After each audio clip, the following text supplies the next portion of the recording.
Welcome to this episode of Flourishing Leadership. I'm your host, Guy Rogers, and our mission here is to help you unleash the full potential of your leadership calling. You can find out more about Flourishing Leadership at flourishing-leadership.com. My guest today is John Ramstead. In John's own words, quote, "I love combining my experience as a Navy combat fighter, Fortune 500 manager, and serial entrepreneur with my passion for helping you and your team reach your full potential, all while incorporating the very valuable lessons I learned from surviving a near-fatal horseback riding accident in 2011.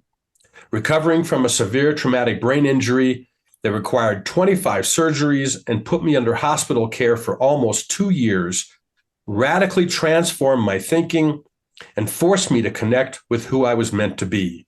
I learned how to create my best life, and I'm excited to help you and your team do the same." And with that said, John, thanks so much for taking the time to join us on the podcast today. Hey, Guy, great to be with you. Thanks for having me. So we were recently discussing a couple of topics that people you are communicating with are finding very, very helpful. The first is how to build a team, whether at work or in the family, that performs well and at a high level. So let's begin our conversation with you unpacking this for us. What have you discovered? What are you applying? What are you finding? Oh, and specifically on how to get to a high level, Guy? Yes. Yeah. Well, I think there's two components to that. There's two pillars that you absolutely have to focus on, especially as a leader. And I think here's the first one is your technical competence, your job competence, right? Well, it doesn't matter your role, whether you're an administrative assistant, you're a financial analyst, you're a marketing manager. What are those skills, the knowledge, the experience that you need in that role? And the second one is, what is your quality of relationships that you have in the team? So if you almost think of this like a graph with an X, right? The up and down, I would say, would be the technical skill, and the left and right would be your relationship skills. And what I want to do is move everybody on my team. I call it my high performing team chart. I want to move them up and to the right, so they have high technical skills and high relationship skills. Okay. Now think about this. Let's just say somebody has, if you kind of think of that, you almost make this X and then draw a circle with this, these lines in it.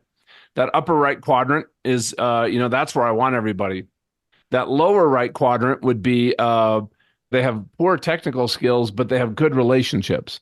Mm-hmm. Now that might be somebody who's a new employee, or maybe somebody you moved into a new role, or maybe they were a great contributor. You just moved them up to team lead. So you know what? They don't have those maybe leadership or management skills yet. So that is absolutely what I'm going to focus on.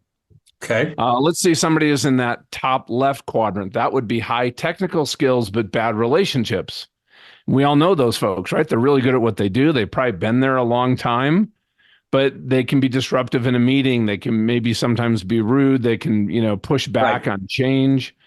So those are the people, when I'm working with somebody like that on my team, I need to really focus on building trust, the relationships. Where was there a point in time when they actually had good relationships? What happened? How did they slide to the left on the relationship scale? And is it okay to have somebody like that in my environment, in my culture? Because, Guy, here's what I've learned over many years in leadership. You teach what you tolerate. So even though I might have somebody who's really good at one part of their job, but I tolerate, let's say, bad behavior, or they're just not in alignment with the culture, I'm telling everybody that that's okay, even though what we talk about is, no, that's not our standard here. So it has big impacts, and we can talk about it if you want, but I've had to let people go that were my top performers in their job role, but I knew that they were challenging to my culture. And every time I let somebody like that go, I don't know if I want to call them a diva, but I always saw the entire organization level up. Yep. Even when I didn't, I knew, man, like in my head, I can't lose that person because they're so good at that one thing, right? And then think of the bottom left. They're not good technically, and they're not good with relationships. And I've had some people in that quadrant. My biggest question is, why are they here? Right? This doesn't sound like a fun job for them. And I know that they're creating challenges for other people. And Here's the problem. If you have anybody that's, I would say, on the left side of that circle, the bad relationships, and you leave them there too long without addressing it, they're going to influence other people from being all in on the work you're doing and being part of the team. And they're going to, it's like this gravitational pull. And these people are going to start being lean, what I call lean outers, right? Their engagement is going to drop. Their trust is going to slowly drop. Their motivation to really, be all in for helping even a coworker is going to change. So it's really good to kind of know where everything is. And, a chart like this guy I'll rate, let's say you're working for me. I'll rate you like, here's where I think you are, right? You're a +3 technical, +1 relationships. And I want to move you up into the right. But before I showed you that, I'd say, hey, where do you rate yourself? Right? I would define it. And you might say, oh, I'm a +4. Like I'm crushing it here. I said, well, let me give you some feedback. Here's my perception. So it's not about fixing something, but I think it's really important that our employees or anybody that's reporting to us, that there's no daylight between how I see their job performance and how they see their job performance. Because that's where people can get really frustrated, because we've all heard the story, right? All of a sudden, you think you're rocking it and you get called in to see the boss and they're like, hey, we got to put you on a performance plan. And you're like, what? I thought I was crushing it.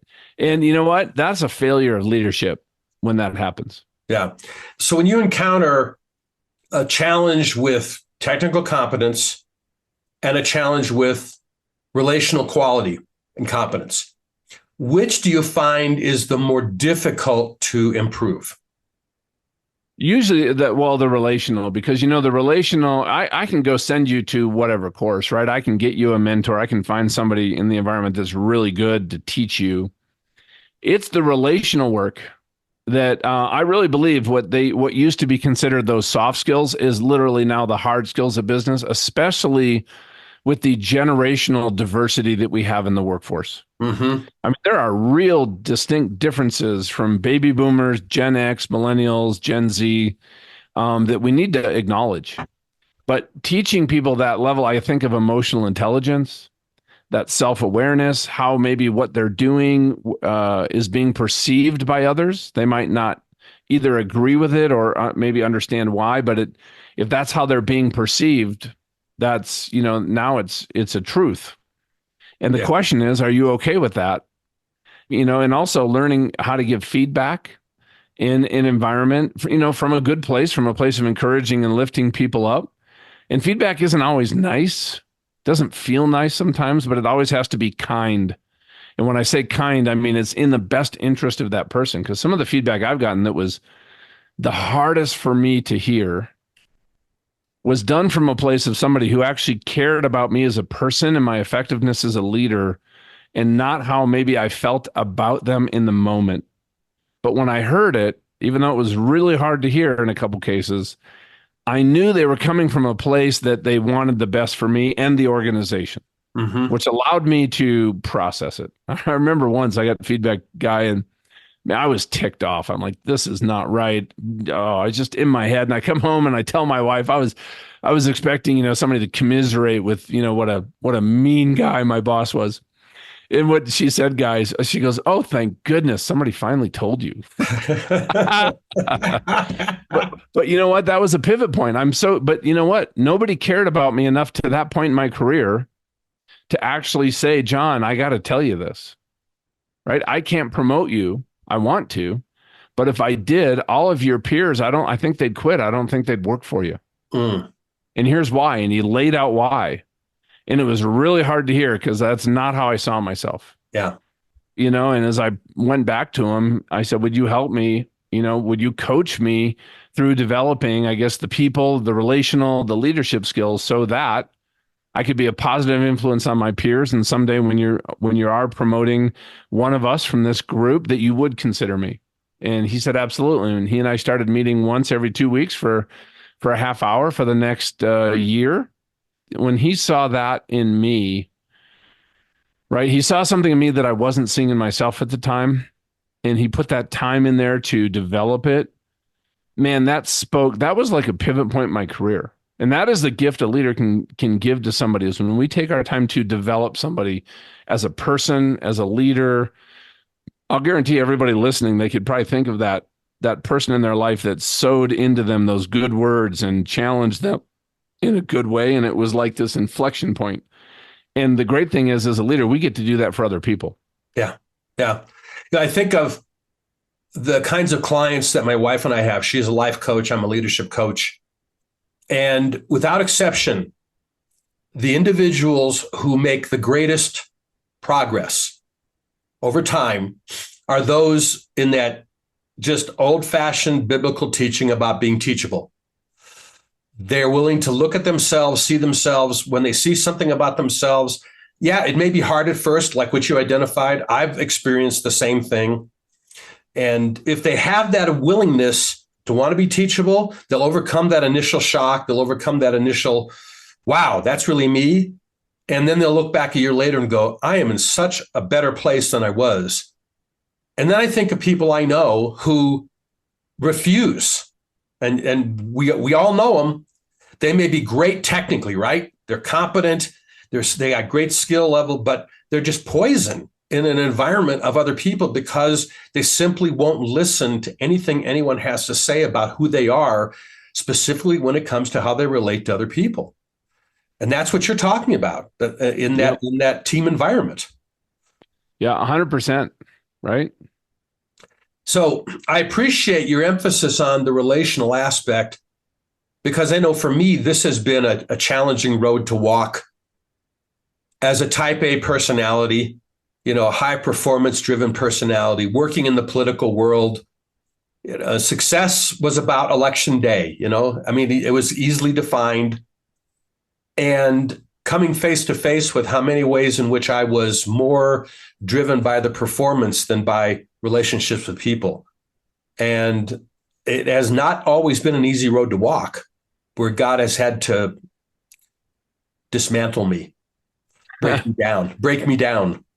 Well, it's interesting, Guy. If you look at all the different assessments, and we use all of them, from Myers-Briggs to Berkman to DISC, Enneagram, there's two big categories of kind of how we're wired, right? The one is more transactional. Right. Right. That's just how you think. It's about getting stuff done, right? You just think. And then the other one is you're wired to be more relational. Right. Right. Think of the DISC. It's the I's and the S's. And, the getting stuff done is the D's and the C's.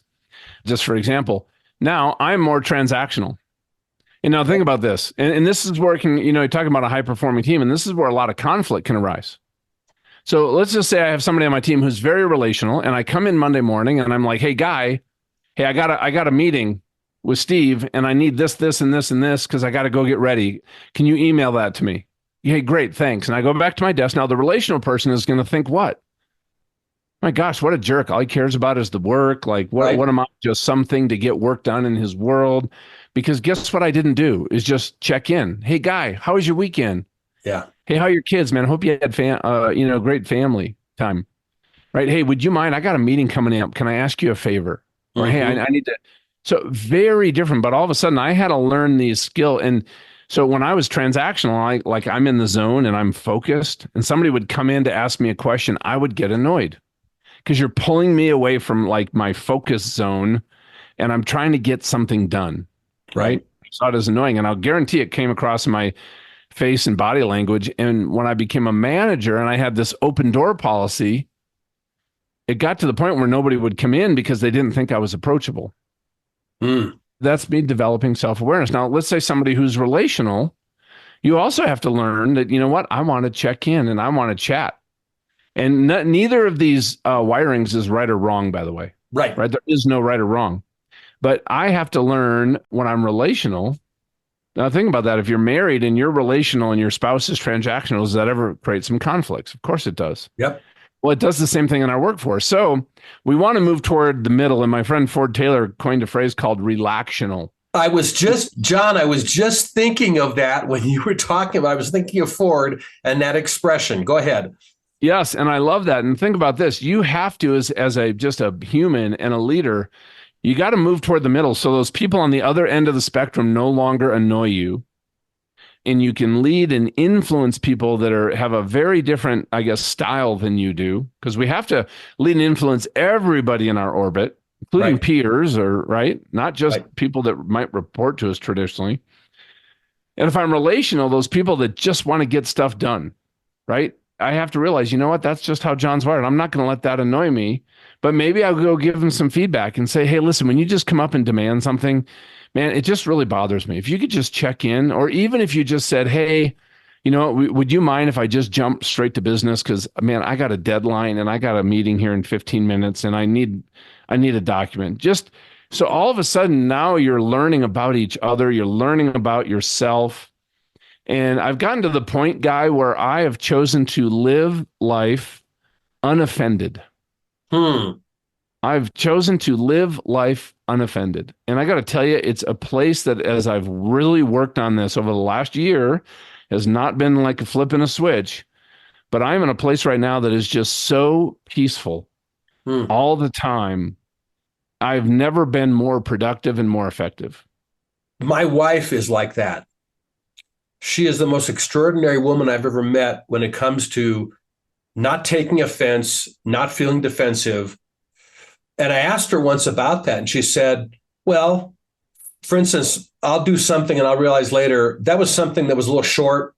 I need to come back and say, honey, please forgive me for that. I was short with you. And she'll say to me, of course I forgive you. And then she'll say, but I know your heart.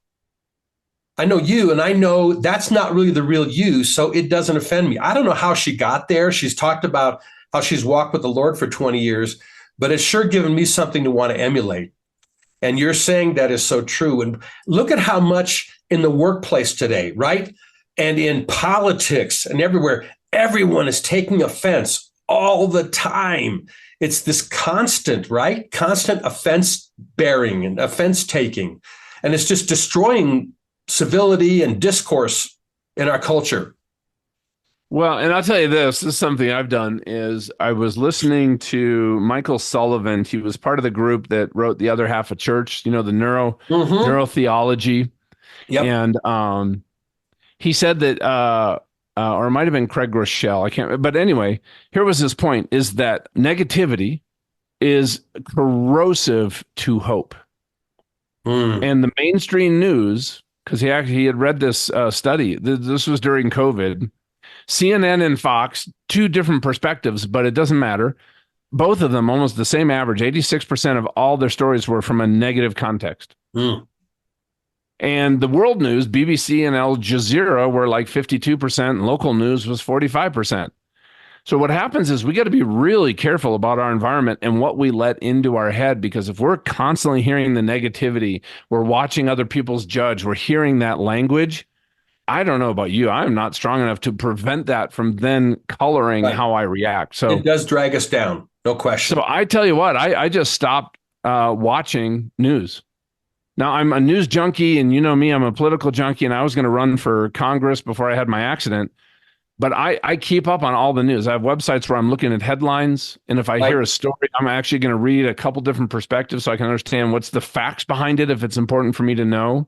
But I don't want other people's opinions or perspectives, because that is going to influence me. And it's no different in our whole world. So I'm actually trying to create this environment that just helps me to optimize every day my ability to positively influence and impact others.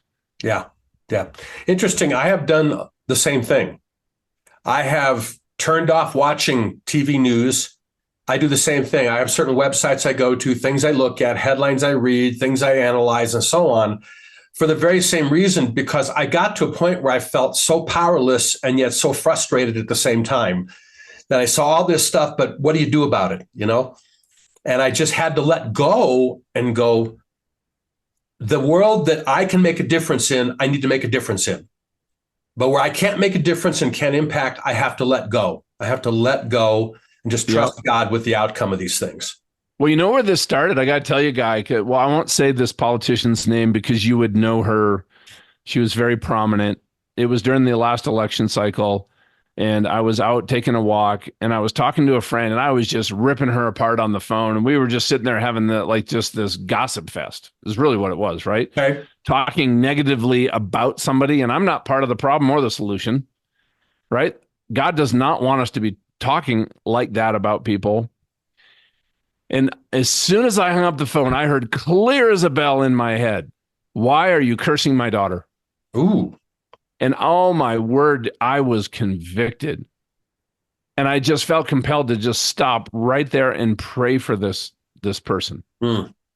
Right? Because guess what? Nothing, I don't believe, this is my belief, right? And nothing in her, I think everything that this person does is against the kingdom, like actively. Right? Right. She has been deceived into, working on the other side. But Mm-hmm. that doesn't matter. That's my opinion. Guess what I can do is pray for her, because God loves her and he doesn't want anyone lost. And you know what? He is and will use every single person for his will to be complete. And that totally shifted Yeah. all this like angst I even had in my head about some different people. And that was kind of a wake up call, to be honest with you. Super. Wow. So I want to shift gears to the other thing that you and I talked about recently that kind of goes along with this. And you mentioned the conflict that happens in a team, in a marriage, where one's wired relationally, one's wired transactionally. And there is a need for healthy conflict management. One of the things I see happen among Christians is a tendency to avoid conflict because it's not nice or someone might get offended. But the problem is the conflicts don't go away. And so they fester and they cause problems. How do you approach conflicts from a healthy conflict management perspective when you work with various teams and leaders? Yeah, can I give your audience a tool that they can text and just get it for free? Absolutely. It doesn't even go on our email list. Please. So guys, I did this project with Ford Taylor. We had it professionally filmed. It is phenomenal, but it's called the Social Covenant. Mm. So just text the word social space covenant, COVENANT, to this number 53123, 53123, and you're going to get a series of videos text to your phone. But Guy, this is the best conflict resolution tool I've ever seen. I will not work with a client without it being in place. Our family has one. Special force teams, Army Corps of Engineer, Fortune 100 companies that I've worked with have adopted this. You name it. And I've seen it transform a culture. Because here's an interesting stat for you. Only 46% of all employees have even had conflict management training. And the average of those people that have had it in their entire career is 1 hour. That is it. Wow. So why do you think we have a conflict management problem? Because nobody actually understands it or even how to approach it. So here's the first thing is, I think as a team, let's come together in agreement on how we're just going to treat each other. It's a great conversation you can have with the team. And it's like, hey, let's agree to treat each other with respect. Let's assume good intent. I think that's something you said before, right? Mm-hmm. Hey, let's have fun. Let's make sure that we're accountable to each other and that we can hold each other accountable. And, but let the team come up with almost how we're going to treat each other. Mm-hmm. Because one of the most frustrating things to a human is an unmet expectation. Oh, yeah. Because I'm coming in going, hey, I expect this out of Guy. Right. But then that's not how he showed up today. So I'm ticked off, man. And what's my typical reaction? I had to go talk to Bob. Man, what did you think of Guy today in the meeting? Now we start gossiping. That wasn't cool. Yep. But now what that is gossip. Yeah. And gossip is a cancer. It destroys trust. And unfortunately, it's become a common part of how we communicate. It's a undiagnosed addiction and it's massive. And here you can end gossip. I've seen it happen in an organization within a week or two. And I've seen organizations absolutely transform. So one of the things we put in our social covenant is no gossip. Mm-hmm. And we define it. That is saying something negative about somebody to someone who's not part of the problem or the solution. Right. Right. And we teach this. Air Force is one of my biggest clients. We were named the Air Force's preferred leadership trainer. And we implement this on all of our teams inside of the Air Force, by the way. And man, there's some people that they are not happy when we tell them that we're not going to hold you accountable for gossip.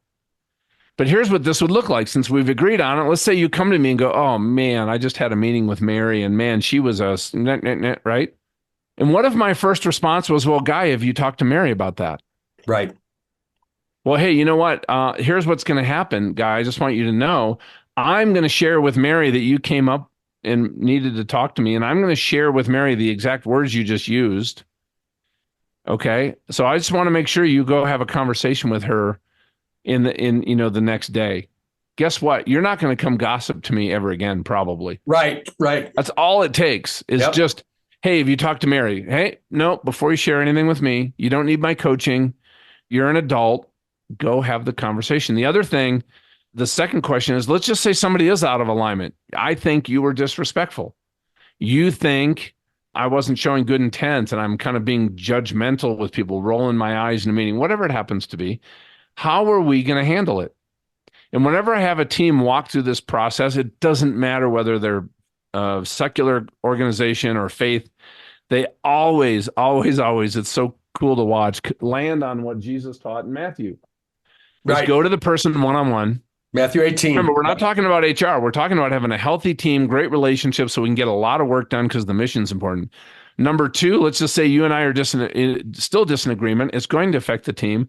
Let's bring in a couple witnesses that you and I both agree on that we trust to give us feedback. Mm-hmm.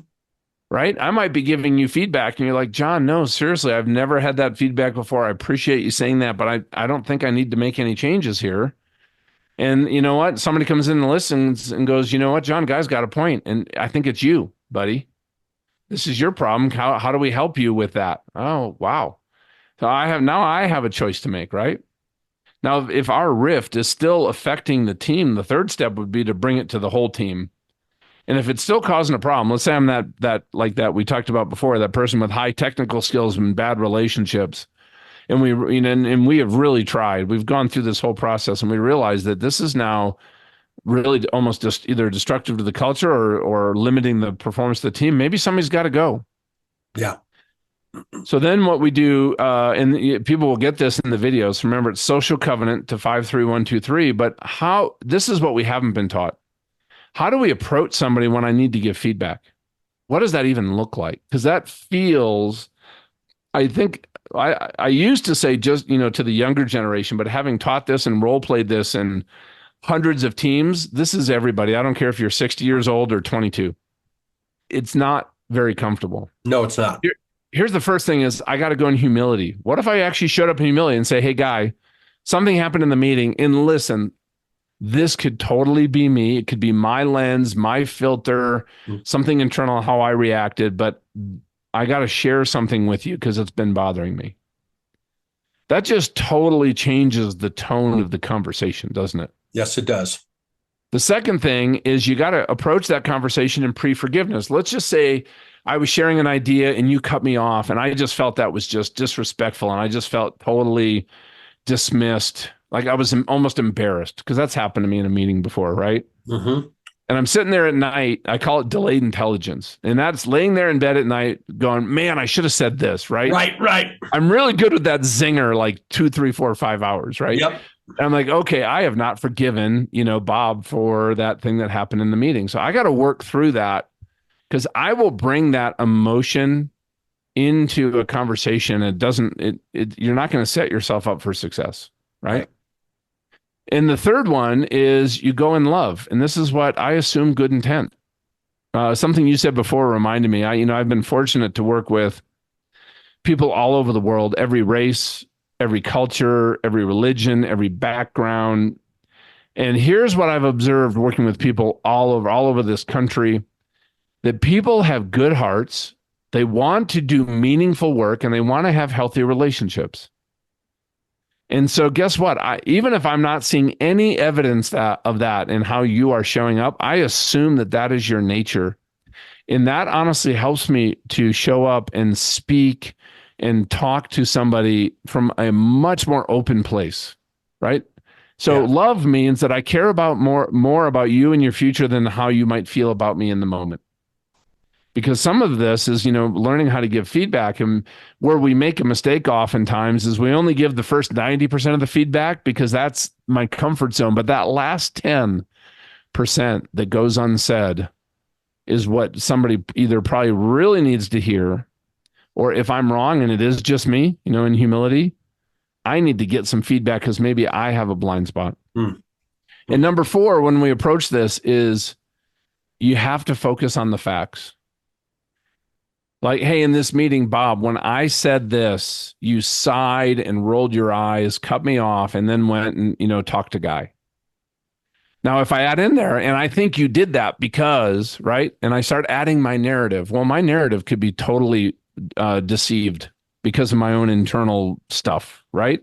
Right. So we got to focus on the facts. But here's what I've seen teaching this to companies, and this is hundreds of teams over the last decade. I've personally only seen it go to that second step where we had to bring in some people 3 times, Guy. I have never seen it go to the whole team. Wow. And 2 of those times, one I was part of, and 2 of the other times clients told me about it. The person basically accusing of somebody on a team of bad behavior didn't show up for the meeting because they knew they were going to get called out because, trust me, they had an agenda. Oh, right? They were being manipulative, or they didn't want to be accountable to what they were being asked to do. And you know what? They left the team voluntarily. Hmm. The third time, the person being accused of bad behavior didn't show up for the meeting, and they left that organization voluntarily. Nobody had to get fired. So the core of this is let's be in agreement on what success is, both for our people's roles for their job, how they max out their bonus, how they get promoted, how they develop their career, and how we behave in our culture, how we treat each other, how we work together as a team, whether we're in a group or individual. Because if we don't have those things, and it's not that hard to define these, and it's not hard to build that into even a really, really busy team, into the flow of how we work. But when I'm just working on loose expectations, right, I cannot expect excellence. Right. Yeah. Yeah. That's all really, really good, John. And for listeners, I too know Ford Taylor. I actually had him on my podcast last year. He's a good friend. I've been through his Transformational Leadership Online course. I took it for myself. I know the social covenant. I understand it.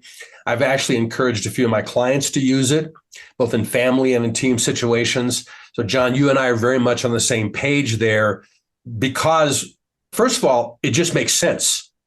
I mean, it just makes sense. And it's very biblical when you boil it right down. It's very biblical. Even if you don't use scripture, it's still very biblically true. Makes sense and it works. And this, to me, is the biggest antidote towards a culture that becomes so performance-driven and transactional that, yes, achievement success happens, but people pay the price. There are casualties in that culture. I've seen it. I've seen it in political campaigns. I'm sure you have seen it as well. So what you're talking about here is the antidote to that, the balance of the transactional with the relational.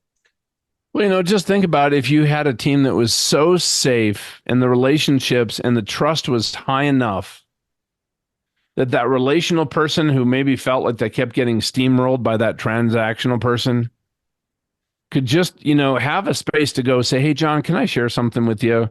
Yep. Man, this could just totally be me, but I wanted to give you some feedback. But you know what? You come over to my desk and you're always asking for stuff. And I never hear a thank you. I just don't feel appreciated. And when you walk toward me now, man, I just feel like this weight come over me. And I just needed to share that with you because it's really starting to bother me. I was actually losing sleep about it. And I'd be like, oh, my word. Thank you, Mary, for sharing that. I had no idea. And I would want to know that. And I want to have a culture where if there's that kind of relational dynamic developing, that my people are comfortable sharing that with somebody, because that's where I'd want to work. Yeah.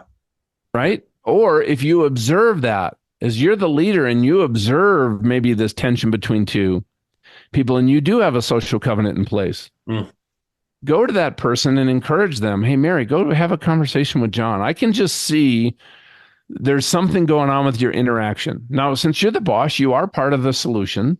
Right. So you might be able to coach her and say, have you approached him yet? No, I'm not comfortable. Okay. Well, would you be willing to role play that? I've done this with members on my team. Now, listen, I want you to go and just give that feedback to John. And I think he's going to take it really well. I know you're afraid of this, and this, and I get that. And let me know how it goes. And guess what? This is from a real life situation. She went and did that. And the outcome was exactly what I thought it was going to be. This guy was mortified Mm. that he was coming across that way. He was just unaware. This was a blind spot. He's just transactional. He Right. just thought he was getting his job done the best way he knew how. And he thought he had a great relationship with Mary. He didn't even know anything was sideways. Yeah. And you know what? Then he realized, I have to work on this. There's a perception that's being created by just how I show up with people. And that is moving. So he had to move toward that relational space, right? Right. And this was great because then it opened the door for me to actually do a little bit of coaching with this guy. And you know what? His effectiveness just overall on the team was magnified. Sure. Well, John, this has been really, really good. I know you have a website. I think it's beyondinfluence.com. Yep. Beyondinfluence.com. Correct. Okay. So listeners, check out beyondinfluence.com. I like the title, by the way. That's very cool. And you'll get a lot of good insights from John. I know John for several years now, have a high regard for him and what he is doing and how I know his life has been changed as a result of the very things that we are talking about here, just as I truly can say my life has been changed as well. So, John, thank you for joining us on the podcast today, sharing your insights. They've been very valuable. My pleasure, Guy. Keep up the great work. Thank you so much. As a certified professional leadership coach, I have the privilege of working with leaders of all ages and backgrounds, C-level executives, nonprofit leaders, small business owners, self-employed professionals. I am passionately driven to help each of these men and women be better servant leaders every day. In this podcast, my goal is to help you do the same. That's my calling, and that's my mission. If this message today speaks to you, please subscribe to this podcast by searching Flourishing Leadership with Guy Rogers on your favorite podcast app, or you can find it on youtube.com/the Flourishing Leadership. And please let your friends and colleagues know about it and check us out at flourishing-leadership.com, where you can learn more about my leadership coaching approach and methodology and how it can help you, and also where you can find all of the podcast episodes. Because today, your leadership, flourishing leadership, has never been more needed.